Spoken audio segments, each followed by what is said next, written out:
You're welcome. It's good to have you. Join us for another edition of Politics HQ right here on News Central TV.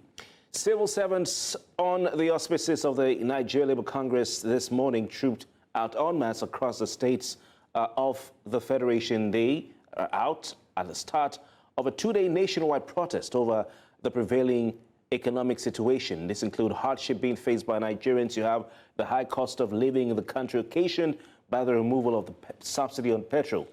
The national leadership of a Labour Centre, the NLC, had last week given a notice to the federal government of a two-day nationwide protest, which they fixed for February 27 and 28, that's today and tomorrow, over what they called a suffering that Nigerians are going through, especially the Nigerian workers, because of insecurity, also because of what they say is the removal of the subsidy on petrol, the policy implemented by the President Bola Tinubu administration. Now, you can see on your screen images of workers, members of the NLC trooping out across the country.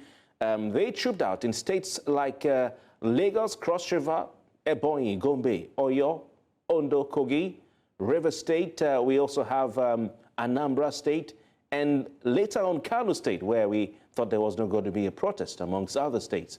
And these workers hit the streets to press home their demands for an end to hunger, poverty, and insecurity. You can see some of the inscriptions on the placards here carrying. Heavy police presence was observed for what was largely a peaceful protest. Well, to answer some of the questions we asked in a tease, we have Razak Olokoba. He is a public affairs analyst. He joins us right here in the studio at News Central Television HQ. Razak, it's good to have you on the program tonight. Thank you for having me. Beyond the immediate, triggers for this fuel subsidy, for this protest of fuel subsidy removal, insecurity, and others, what deeper socio-economic factors do you think are fueling the public anger and discontent that is driving the protest? Thank you very much. People must vent their anger once things are not going well. And all the people that are outside protesting or expressing anger, it's not as if they didn't agree with the government that there are orders to cross. But it's a natural sequence.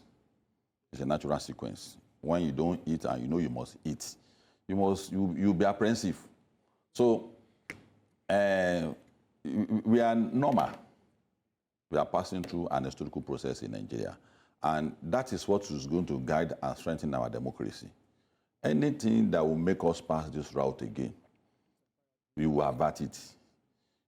When we started democracy, there were so many things that we are supposed to have debated and resolved and closed the matter when democracy came on board in 1999. But we thought that Nigeria is a peculiar country. We are going to surmount it.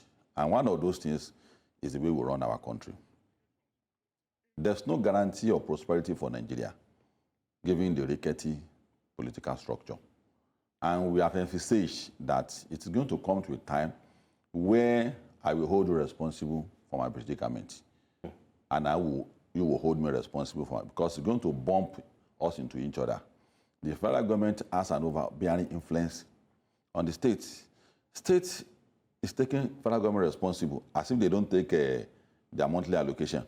And that is what dragged them to the point we are today, where states don't want to do anything again. But that is what the federal government has been saying all along, that, especially when the PDP governors met and they started saying things, that you state governors have received quite a huge amount of money. You have an increased allocation from FAC because of the policy that Nigerians are going to the streets for, which is the removal of the subsidy on petrol. Billions of naira in increased FAC allocations to the states. When you lump your children's salary together, all of them, you lump their salary together, and you divide it with the number of your children, you give it to them. Some of them will be hardworking, some will be indulging, and that's the picture we're having. But should NLC hold the federal government accountable? Should these protests be directed at the state governors, or God bless you. And that is our disagreement with the NLC. That the solution seat is not meant for only the federal government. It's meant for the citizens And complementary organizations like the civil society, critical institutions like NLC, and various other organizations that are stakeholders in Nigeria. That's our disagreement with that. You see, the fear we have for protests, I've been protesting all the days of my life. All the marks on my face is not from street fight. It's gone, either bullets that I escaped or police batting, my teeth that's broken is as a result of police batting. The mark on my back is police bullets. So we should call you Comrade Razak. Yes, I'm a comrade. So all the days of my life I've been protesting. But the moment we find ourselves in this peculiar situation, we have apprehension for two reasons. One, it can be weaponized by the opposition, and they are doing it. How? Weaponize it to create an impression in the mind of Nigerians that this is a bad government. That's the attitude of our Nigerians. So is the opposition doing that right now? No, they are adding to it that it can be weaponized. The second thing is that mobocracy is when there's a lacuna like this, when there's a space like this.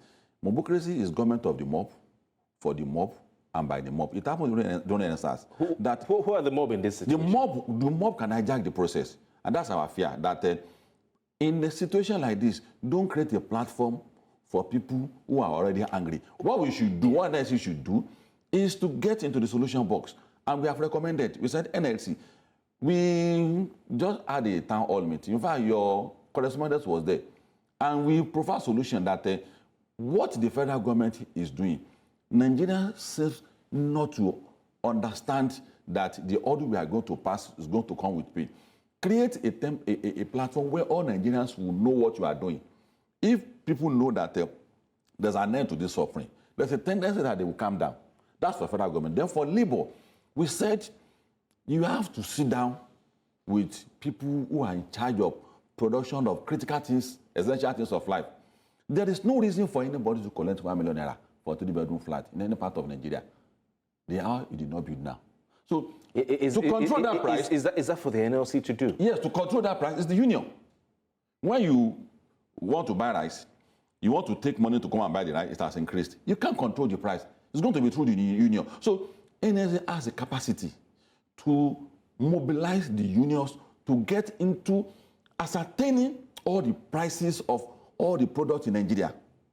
The house rent, transportation, the challenge they have for increasing price without increasing from the source. We know it. But if you do that... Why do we need government if it is the NLC who are meant to sit down and then ascertain the cost of rent and the cost of cement and the cost of iron rods and then say, okay, Governor Sawolo, Combo, you have to bring up a law, something to reduce the cost. But we have regulatory bodies in Lagos. In fact, we have too many bodies in Lagos State regulating the built environment. Those are the specific regulating things. Real estate in all these sectors. Those are the specific things. So government is taxed with the responsibility to do that. No. The government is the head of that effort, should be the head of that effort.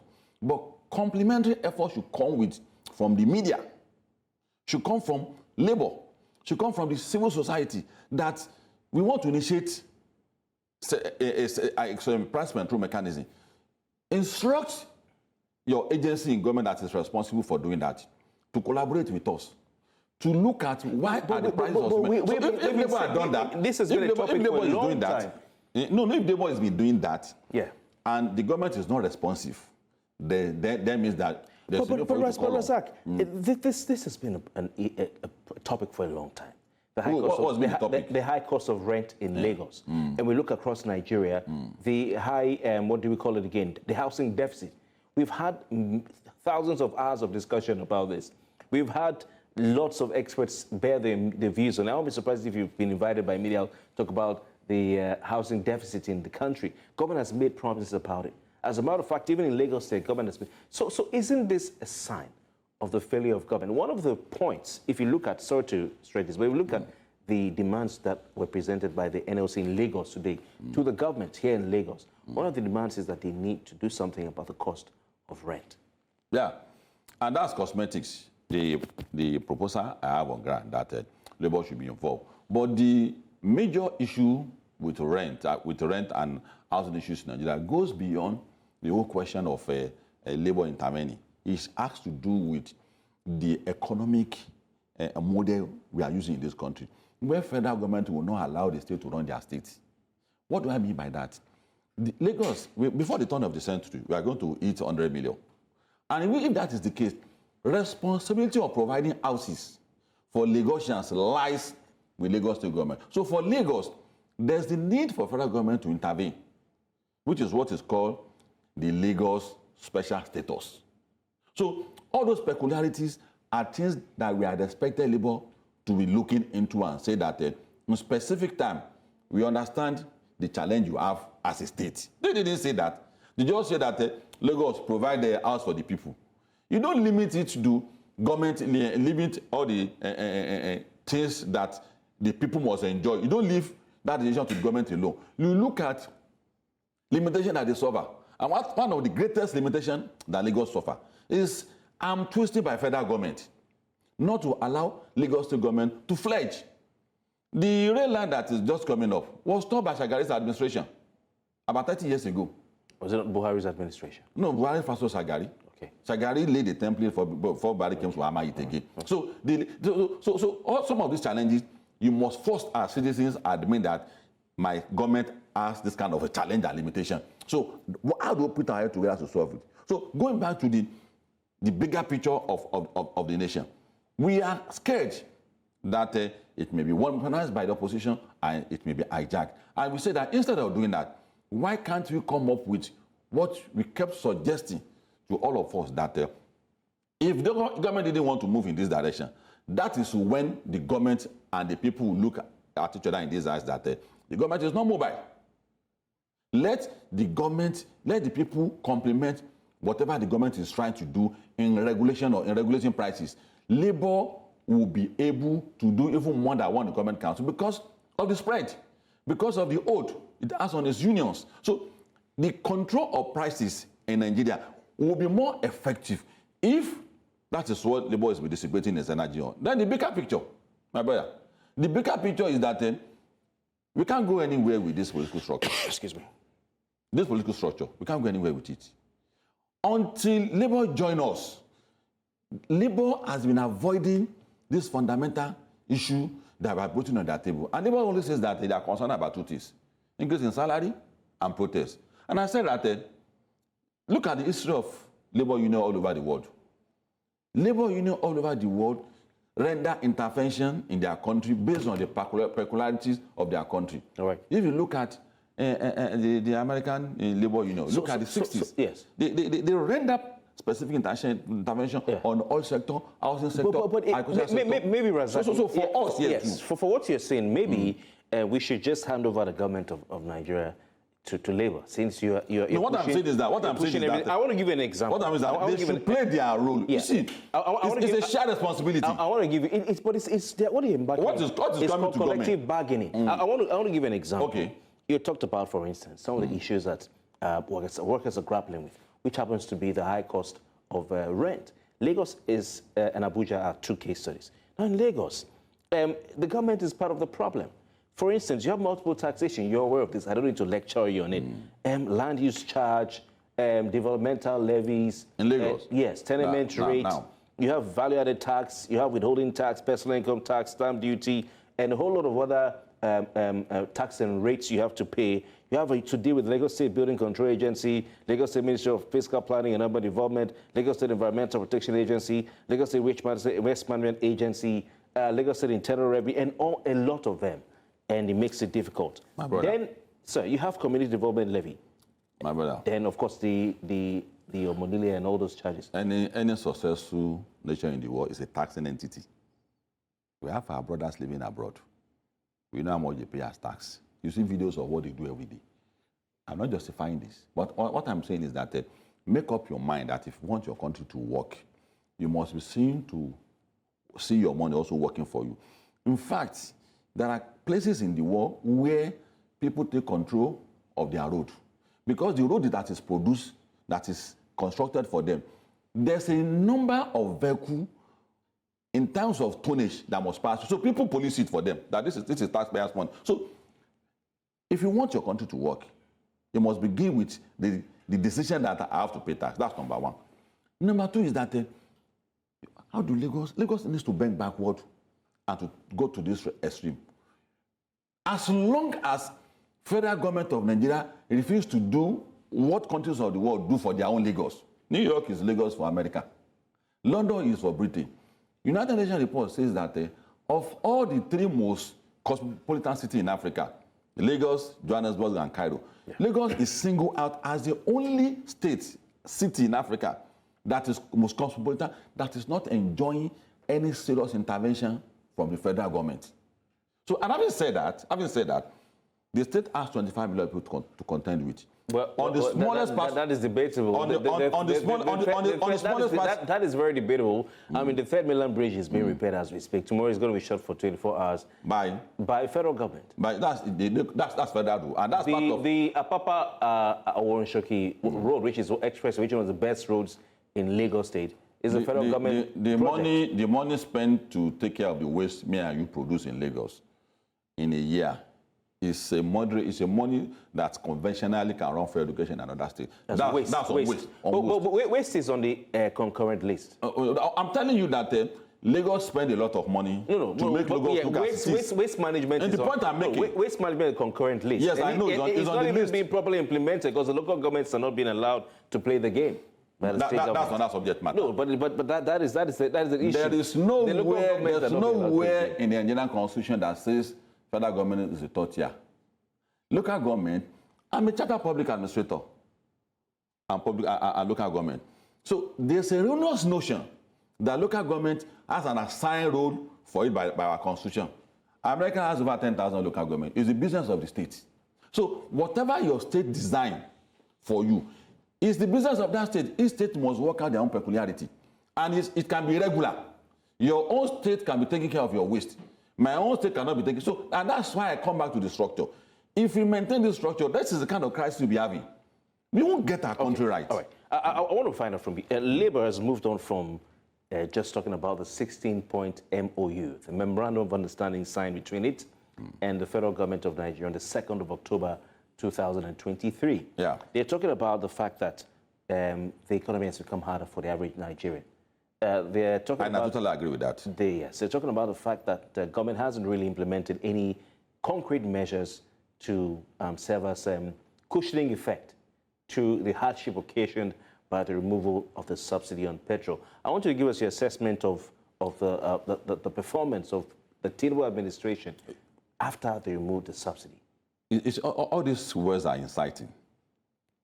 And from the point we find ourselves today, citizens of Nigeria must learn to know that the role of getting the country right is not limited to what your government can only do. You must guide your government. And that's the challenge I have with Labour. That, what are you complementary? There should be a complementary role. Okay. So that's by Labour? Yes. In providing a cushioning effect? No. And the first thing is to first recognize the limitation of your government and the capacity at which it can move in. There are certain demands that I don't expect Labour to put before the federal government. If you look at what the federal government has done, the first thing is that the money for subsidy is not in the pocket of federal government only. It takes its own share and gives the remaining to the state. So the attention of Labour is centered 100% on federal government. That's not correct. The second thing is that you can't close your eyes to all the numerous things that the government has done. One of it is the decision to sell the right confiscated by custom to the people. And that's number 2. Then number 3 is that if you look at all the foreign policies of the government, you must have a relationship with your surrounding countries. I know very well part of the major reasons why the ban was lifted on countries that are Splanku, our neighbors and things like that. 50% may be for other reasons. But I'm convinced beyond reasonable doubt is that it's part of the strategy of this country to cushion the effect of the people. Razak, we know very well. I just want to take... I know very well. You made a point, which I'd like to just, before okay. I lose my train of questioning, that Labour has to play a complementary role. Yeah. And that they need to recognize that it is not about government alone. Government has given money to the state. But the fact is that the NLC and the TUC, which are the 2 labor centers in Nigeria, have state chapters. And these state chapters are presenting letters of protest and demands to the representatives of the state governments in the various states, either at the House of Assembly or Government House. Some places, some of the chapters will go to Government House and give it to the Secretary to the government, state government. Some go to the House of Assembly, present it to the Speaker.